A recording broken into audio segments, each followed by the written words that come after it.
Assalamualaikum warahmatullahi wabarakatuh. Hello everyone, thank you for coming to this presentation. In this presentation, we will discuss about existential therapy. So, stay tuned and check it out. Let me introduce my group. Saya, Fatwa Azmi Syahriza, dengan NIM 1911-0195, dengan partner saya, Hafida Ardafia Salza, dengan NIM 1911-0073. Kami berada dalam kelompok 5. Pada mata kuliah bimbingan konseling ini, kami diampu oleh Bapak Imran Rasidi, Magister Teologi, Magister Education. Contents. Berikut adalah daftar isi atau contents yang akan kami bahas dalam materi existential therapy pada kesempatan kali ini. Yang pertama adalah introduction, definisi, sejarah, dan tujuan dari existential therapy. Kemudian yang kedua ada key concept, yakni bahasan pokok terkait existentialism. Kemudian yang ketiga, applications, artinya penerapan existentialism dalam grup terapi. Selanjutnya yang terakhir adalah evaluation and conclusion, yakni kelebihan dan kekurangan dalam existential therapy.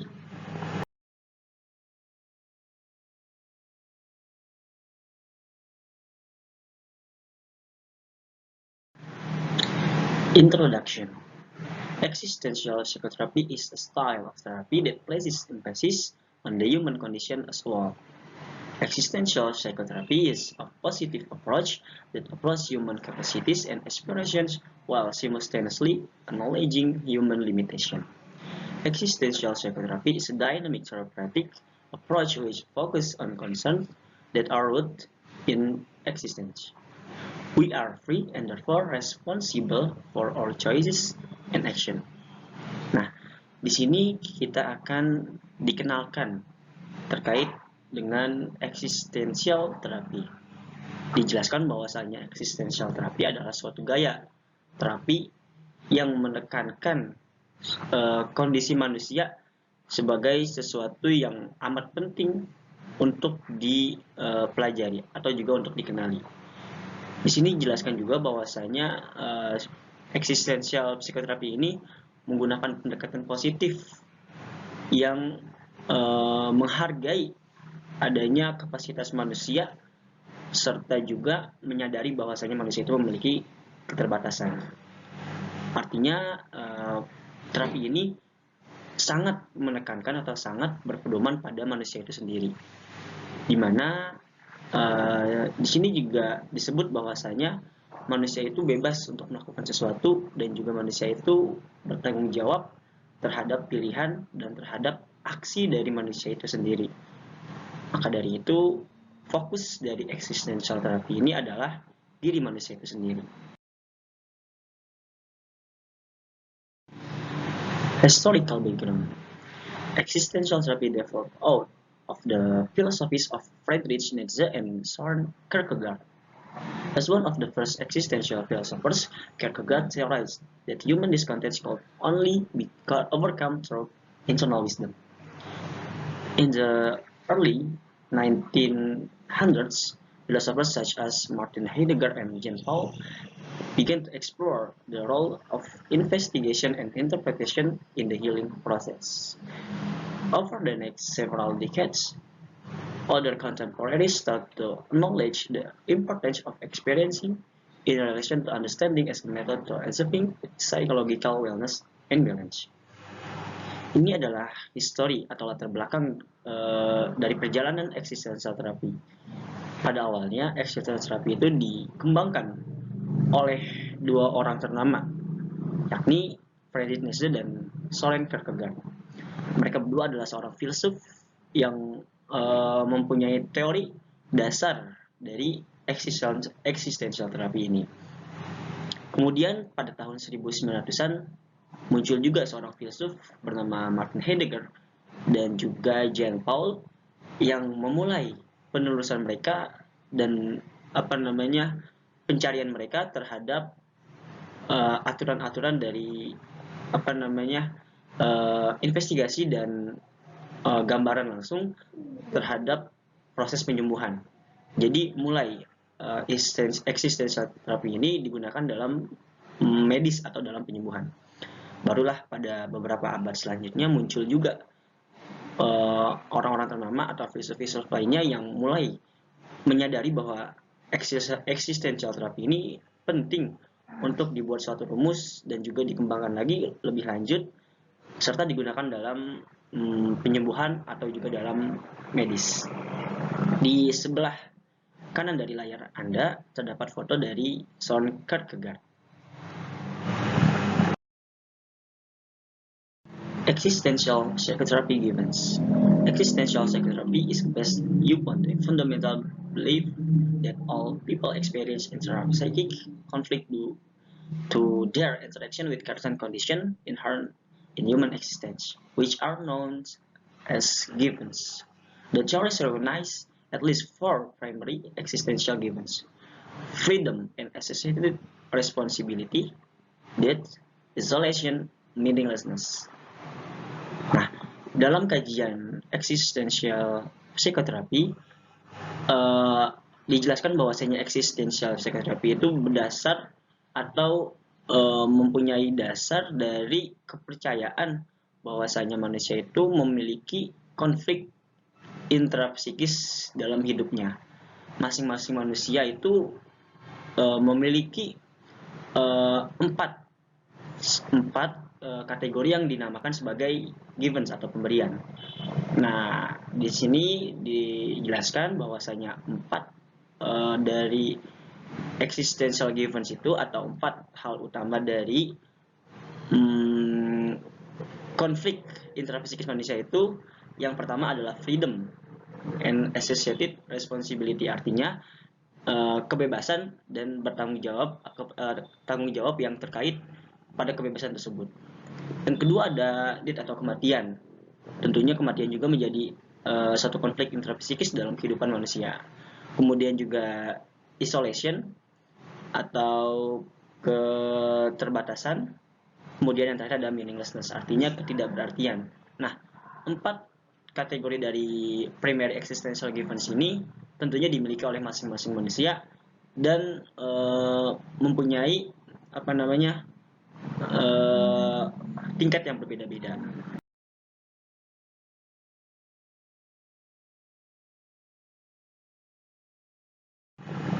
Key concepts. Proposition 1. Capacity for self-awareness. As humans, we are capable of increasing our awareness of alternatives, motivation, and influencing factors in our lives. As this self-awareness is developed, our potential for personal fulfillment is increased. For example, I develop awareness that I am motivated by money. Therefore, I now realize that I will excel in a job where I have the potential to make more money based on my performance. Proposition 2. Freedom and responsibility. As humans, we are free to choose alternatives in our lives. This means that we play the most significant role in shaping our destiny. This also means that we are responsible for our actions. For example, I am in a dead-end relationship because I am not choosing something different. Ini merupakan key konsep dari existential therapy. Yang pertama bahwasanya dijelaskan adanya kapasitas untuk kesadaran diri. Sebagai manusia tentunya kita memiliki hak atau juga memiliki kapasitas untuk menentukan jalan hidup kita. Seperti misalkan di sini diberikan contoh bahwasanya kita termotivasi dengan uang. Tentunya ada efek yang berjalan dari motivasi uang tersebut. Artinya ketika kita menyadari bahwasanya kita termotivasi oleh uang, tentunya kita akan bekerja lebih giat sesuai dengan job kita, sesuai dengan experience kita untuk mendapatkan uang yang lebih dari biasanya. Kemudian yang kedua, profesi yang kedua itu adalah freedom, kebebasan dan juga tanggung jawab. Sebagai manusia, kita juga bebas untuk memilih alternatif jalan hidup kita. Di sini dicontohkan ketika kita memiliki jalan buntu, tidak bisa kemana-mana, itu artinya kita tidak bisa memilih sesuatu yang berbeda. Nah, ketika kita berani untuk mengambil sesuatu yang berbeda, berani untuk menentukan sikap, artinya kita memiliki jalan yang lebih baik daripada jalan. Next, proposition 3. Striving for identity and relationship to others. Existential therapy suggests that we are alone. We as humans must therefore give a sense of meaning to life, decide how we will live, have a relationship with ourselves, and learn to listen to ourselves. Humans need to create close relationship with others. Therapists might challenge the clients on what they get from their relationship and how and why they avoid close relationship. Proposition 4. The search of meaning. Existential therapists encourage clients to ask themselves what they want from life and where the search of meaning lies for them in life. A trusting therapist-client relationship is important in teaching clients to trust their own capacity to find their way of being. Finding meaning in life is by product of engagement, which is commitment to creating, loving, working, and building. Pada proposisi yang ketiga, dijelaskan bahwasanya existential therapy itu mengarahkan atau memberikan pengaruh bahwasanya manusia itu hidup sendirian. Maka dari itu mereka harus berjuang untuk menemukan identitas mereka dan hubungan mereka pada orang lain atau pada makhluk yang lain. Kemudian juga dijelaskan bahwasanya pada terapi ini terapisnya itu men-challenge kliennya itu bagaimana sih cara mereka untuk bisa berjuang sendirian dan bagaimana sih cara mereka untuk bisa berkomunikasi terhadap diri mereka sendiri, kemudian juga bagaimana cara mereka mendengarkan diri mereka sendiri, kemudian juga mereka bagaimana berjuang untuk bisa mendengarkan orang lain yang tentunya tidak selamanya itu satu jalan dengan mereka. Nah, ini merupakan proposisi yang ketiga dari existential therapy. Kemudian yang keempat, adanya pencarian makna. Di sini existential therapy itu bertanya kepada manusia, apa sih yang mereka cari dalam kehidupan ini? Apa sih yang mereka inginkan dari kehidupan ini? Apa sih yang mereka butuhkan atau mereka tujukan dari perjalanan hidup mereka dan juga pertemuan mereka dengan orang lain. Di sini tentunya terapis akan mengarahkan kepada pemaknaan hidup yang lebih berarti, kemudian juga memiliki komitmen untuk bisa membangun, untuk bisa mencintai, untuk bisa bekerja, juga untuk menciptakan kehidupan yang lebih bermakna. Proposition 5. Anxiety as a condition of living. Anxiety is seen by existential therapists as being a condition of living, naturally arising from a person striving to survive. This is known as existential anxiety and is a normal outcome of facing the four ultimate concerns in life: death, freedom, isolation, and meaninglessness. Once existential anxiety is recognized, it can be dealt with constructively. Anxiety can be stimulus for growth as we become aware of and accept our freedom. If we have the courage to face ourselves and the challenge of human life, we may be frightened, but we can change. And proposition 6. Awareness of death and non-being. Existentialist does not think of death as a negative thing, but gives significance to living. An important human characteristic is the ability to understand the reality of death and dying. Death should not be considered a bad thing, but something to motivate one to appreciate the present time and not worry about the future. Nah, pada proposisi yang kelima ini, bahwasanya existential therapy itu mengerti bahwasanya manusia itu memiliki kecemasan dalam menghadapi hidup mereka. Di sini diberikan contoh bahwasanya manusia pastinya akan memiliki kekhawatiran, utamanya pada 4 yang tadi telah dijelaskan, seperti kematian, kemudian juga kebebasan, juga isolasi, dan ketidakberartian. Nah, kecemasan ini disadari merupakan salah satu bagian dari hidup manusia. Artinya kecemasan ini tidak bisa dipisahkan dan pasti akan muncul dalam sisi kehidupan manusia. Kemudian apabila kecemasan itu dapat dikenali, tentunya dalam existential therapy ini dapat disembuhkan atau juga dapat dibuat suatu konstruksi yang dimana nantinya akan diterapkan terapi-terapi yang memberikan arti bahwasanya kecemasan itu tidak perlu dibesar-besarkan. Juga kehidupan manusia itu lebih luas dari kecemasan mereka, dan itu tentunya dapat diubah dengan melakukan terapi existential terapi ini. Nah, pada posisi yang kelima, yakni adanya kekhawatiran terhadap kematian dan ketidakbermaknaan. Di sini dijelaskan bahwasanya existential therapy ini memandang bahwasanya kematian itu bukanlah sesuatu yang menakutkan. Artinya, kematian itu merupakan suatu motivasi. Adanya kematian itu membuat manusia menjadi lebih semangat dalam hidup, kemudian juga lebih memaknai hidup, serta lebih mengenali diri mereka sendiri, kemudian juga berjuang untuk senantiasa hidup. Juga kematian ini tentunya akan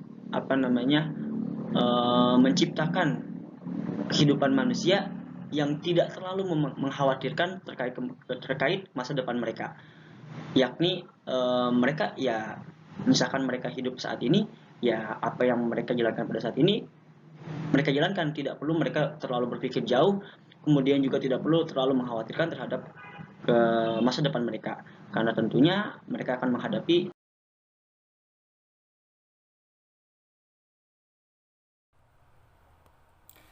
Okay, here I will continue the previous material, and now we will discuss about the application. Application. Therapists who practice existential psychotherapy do not focus on a person's past. Instead, they work with the person in therapy to discover and explore the choices that lie before them. Through retrospection, the person in therapy and therapist work together to understand the implication of past choice and the belief that led those to take place, only as a means to shift to the goal of creating a keener insight into the self. In existential therapy, the emphasis is not to dwell on the past, but to use the past as a tool to promote freedom and newfound assertiveness. By coming to the realization that they are neither unique nor destined for a specific purpose, the person in therapy is able to realize the obligatory change that may have been preventing them from exciting in fullness from moment to moment. When that happens, they then achieve the ability to become truly free. Nah, jadi dalam aplikasi terapi eksistensial ini sudah memasuki dalam tahap di mana adanya interaksi antara konselor dan konseli. Nah, dalam proses terapi ini. Nah, dalam hal ini konselor ini membantu menyusun pilihan hidup yang sesuai dengan pilihannya. Nah, yang kita ketahui bahwasannya terapi eksistensial ini adalah gaya terapi yang menekankan pada kondisi manusia secara keseluruhan. Nah, psikoterapi eksistensial ini juga menggunakan pendekatan positif yang menghargai kapasitas dan aspirasi manusia, sekaligus mengakui keterbatasan manusia. Nah, jadi dalam penerapan atau aplikasi terapi eksistensial ini, konselor ini lebih membantu konseli menerapkan tujuan hidup sesuai batas-batas kemampuannya, tidak memaksa sesuatu yang berlebihan. Nah, dalam hal ini, terapis yang mempraktikkan psikoterapi eksistensial ini tuh tidak berfokus pada masa lalu seseorang. Sebaliknya, mereka bekerja dengan orang dalam terapi untuk menemukan dan mengeksplorasi pilihan yang ada di hadapan mereka. Nah, melalui retrospeksi ini, orang dalam terapi dan terapis bekerja sama untuk memahami implikasi dari pilihan masa lalu, di mana keyakinan yang menyebabkan hal-hal itu terjadi hanya sebagai sarana untuk beralih ke tujuan, menciptakan wawasan yang lebih tajam dalam diri sendiri.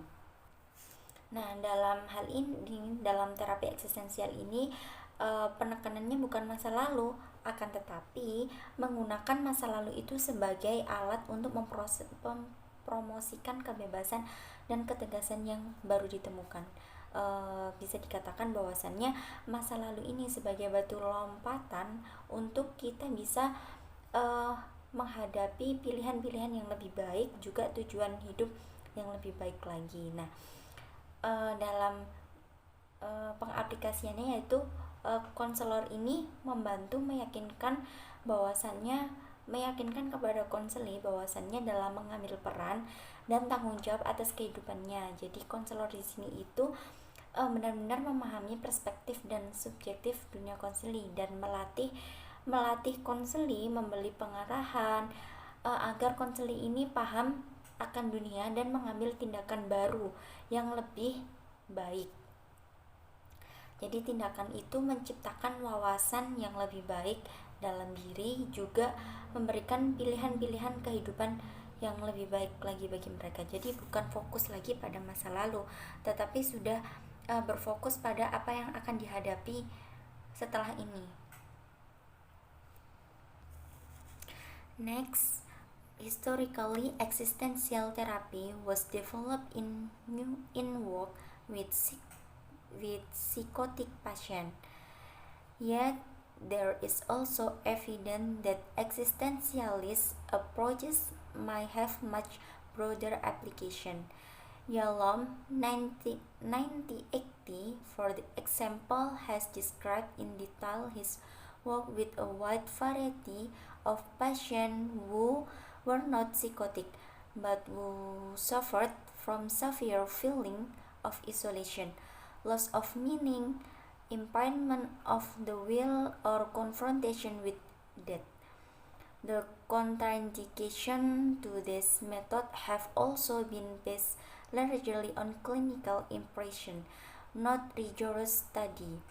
Patients who may be unable to tolerate strong feeling toward the therapist. For example, individuals who tend to escalate their hopes and expectation for help and care from the therapist, or who become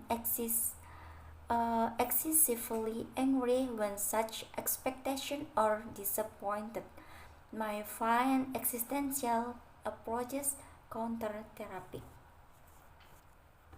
Jadi secara histori, terapi eksistensial ini dikembangkan dalam pekerjaan dengan pasien psikotik. Nah, namun ada juga bukti bahwa pendekatan eksistensialis mungkin memiliki aplikasi yang lebih luas. Yalom 1980 misalnya telah menjelaskan secara rinci karyanya dengan berbagai macam pasien yang tidak psikotik. Nah, terapi yang menderita seperti perasaan terisolasi yang parah, kehilangan makna, gangguan kemauan, atau konfrontasi dengan kematian. Nah, jika pada historinya tadi Terapi eksistensial ini dikembangkan dalam pekerjaan pasien psikotik, di mana pasien psikotik ini kondisi penderita atau pasien yang mengalami kesulitan dalam membedakan kenyataan atau imajinasi. Nah, biasanya ini ditandai dengan halusinasi atau delusi. Contohnya pada orang yang depresi. Nah, orang yang depresi ini biasanya ini sering menghalusinasi, di mana halusinasi ini lebih sering mengarah pada penganiayaan. Nah, untuk hal ini mungkin terapi eksistensial ini merupakan pendekatan positif yang dirasa tepat dalam proses penyembuhan pada pasien psikotik. Nah, akan tetapi Irvin Yalom sendiri ini menjelaskan bahwasannya tidak hanya pasien psikotik. Dalam karyanya dikatakan bahwasannya ada penderita-penderita lain seperti perasaan yang terisolasi parah, kehilangan makna, gangguan kemauan, atau kontrofrontasi dengan kematian. Nah, sebuah kontrofrontasi ini itu merupakan salah satu kondisi di mana seseorang itu memiliki jenis ketakutan atau yang biasa sebagai dengan kecemasan eksistensial. Nah, kecemasan ini dianggap mengurangi kesadaran fisik, psikologis, sosial, dan spiritual seseorang yang dapat menyebabkan konsekuensi dalam jangka panjang yang signifikan. Nah, misalnya fakta bahwa kita tahu bahwasannya dari setiap orang yang kita cintai itu akan mati pada waktunya. Nah, jadi di sini tuh seseorang ini memiliki permasalahan tersebut, fakta itu yang menjadikan sumber kecemasan yang sangat mendalam bagi kita, karena pada kenyataannya kita tahu bahwasannya orang yang kita cintai ini akan meninggalkan kita. Nah, kecemasan itu yang membuat psikologis orang itu menurun, fisik, sosial maupun seseorang dari seseorang tersebut. Nah, seperti kematian, ancaman isolasi, dan perasaan yang tidak berarti hidup, dan tanggung jawab yang berat untuk membuat keputusan mengubah hidup masing-masing ini dapat menjadi sumber kecemasan eksistensial yang akut. Jadi menurut teori terapi eksistensial, cara seseorang memproses konflik internal ini dan keputusan yang mereka buat ini sebagai hasilnya pada akhirnya akan menentukan keadaan orang itu sekarang dan di masa depan. Jadi seperti yang sudah saya katakan pada sebelumnya, tugas konselor di sini ini membantu konseli dalam mengambil atau memberikan pilihan dan juga memberi dorongan keyakinan kepada konseli untuk mengambil tanggung jawab yang akan tanggung jawab atas makna hidupnya.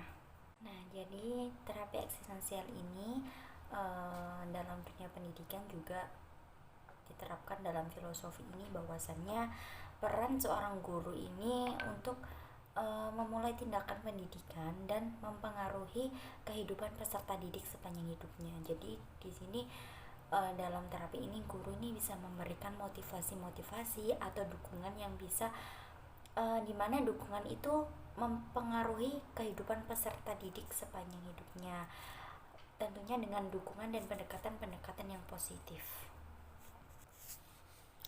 Nah, dalam pengaplikasian ini, perubahan pada diri seorang manusia itu bukanlah terjadi karena hanya dengan teknik dan teori saja, tetapi dari pengaplikasiannya. Jadi seberapa sering konselor itu bertemu dengan konseli ataupun sebaliknya. Nah, dalam hal ini konselor ini diharapkan bisa menjadi teman filosofisnya. Jadi seperti teman dekatnya, bisa dianggap teman oleh seorang konseli. Jadi di mana ini konseli ini bisa meluapkan semua apa yang sedang ia rasakan, apa yang sedang dialami dan terjadi pada dirinya. Nah, dengan hal ini konselor ini lebih bisa menyikapi dan mudah beradaptasi, di mana konselor ini menemukan keunikan dari diri konseli itu juga. Jadi menemukan titik di mana konselor ini harus seperti apa dalam menjalankan terapi eksistensial ini. Nah, Dengan begitu, konselor ini lebih mudah untuk mengintervensi yang sesuai dengan kepribadian dan gaya konselor tersebut. Jadi dalam hal ini tuh bisa dikatakan bahwasannya konselor ini lebih mudah menangani apa yang menjadi penyebab dari konseli tersebut.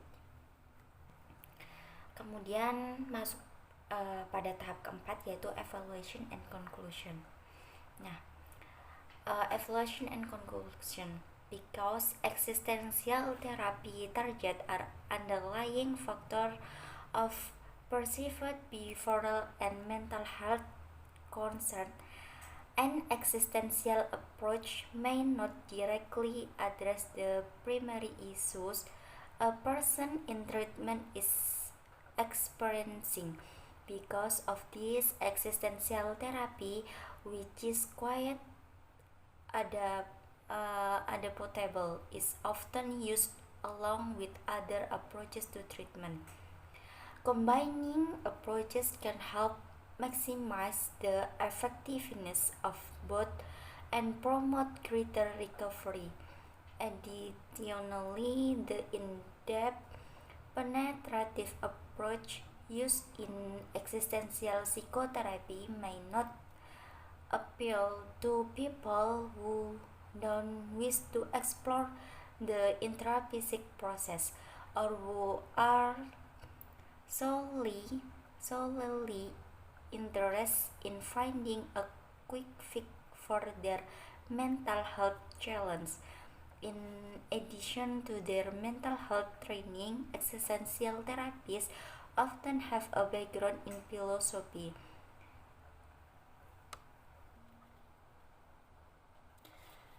Licensure varies state by state, but many existential therapists complete graduate degrees in psychology and counseling. For example, there are also additional supervised field work in existential therapy. Karena psikoterapi eksistensial menargetkan faktor-faktor yang mendasari masalah perilaku dan kesehatan mental yang dirasakan, jadi pendekatan eksistensial ini mungkin tidak secara langsung mengatasi masalah utama yang dialami seseorang dalam perawatan. Nah, karena itu terapi eksistensial ini yang cukup mudah beradaptasi sering digunakan bersama dengan pendekatan pengobatan lainnya. Menggabungkan pendekatan dapat membantu memaksimalkan efektivitas keduanya dan mendorong pemulihan yang lebih besar. Nah, selain itu, pendekatan penetratif mendalam yang digunakan dalam psikoterapi eksistensial mungkin tidak menarik bagi orang yang tidak ingin menjelajahi proses intrapsikis mereka atau hanya tertarik untuk menemukan perbaikan cepat untuk tantangan kesehatan mental mereka. Selain pelatihan kesehatan mental, terapi eksistensial ini seringkali memiliki latar belakang filsafat. Lisensinya sangat bervariasi menurut negara bagian, tetapi banyak terapi eksistensial menyelesaikan gelar sarjana dalam bidang psikologi atau konseling. Misalnya, mereka juga menyelesaikan kerja lapangan tambahan yang diawasi dalam terapi eksistensial.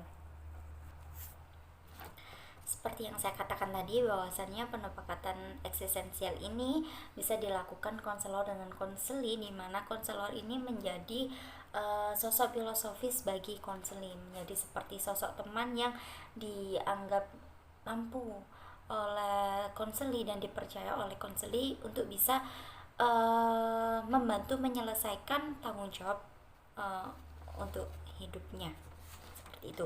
Jadi dalam hal ini untuk mempermudahkan atau lebih memaksimalkan dalam membantu konseli, maka konselor bisa bisa menggunakan teknik dengan mengadaptasi teknik-teknik pendekatan lainnya secara bersamaan dalam menangani proses permasalahan yang dialami oleh konseli. Nah, Dalam hal ini dikatakan bahwasannya teknik pendekatan terapi eksistensial ini merupakan kebebasan individu yang diiringi tanggung jawab pilihan individu yang memiliki kemampuan atas kesadaran dirinya. Jadi individu di sini memiliki kebebasan disertai tanggung jawab mencari makna atas tujuan hidup, juga menjalani hubungan dengan orang lain dengan adanya kecemasan dalam kehidupannya, dan juga menyadari kematian sebagai realita kehidupannya. Jadi terapi eksistensial ini tuh lebih menerapkan dan lebih mengajarkan bahwasannya kita ini tuh otentik, hidup dalam realita, hidup dalam sadar, bukan dalam halusinasi ataupun imajinasi. Jadi terapi ini tuh lebih menekankan bahwasannya kita ini harus bisa hidup dalam kenyataan, dan juga menyadari bahwasannya memang adanya kecemasan dalam kehidupan. Mungkin itu yang bisa dan dapat kami sampaikan. Apabila ada salah kata atau kurangnya dalam pemahaman kami mohon maaf yang sebesar-besarnya. Dari kami kelompok 5, kami pamit undur diri. Wassalamualaikum warahmatullahi wabarakatuh.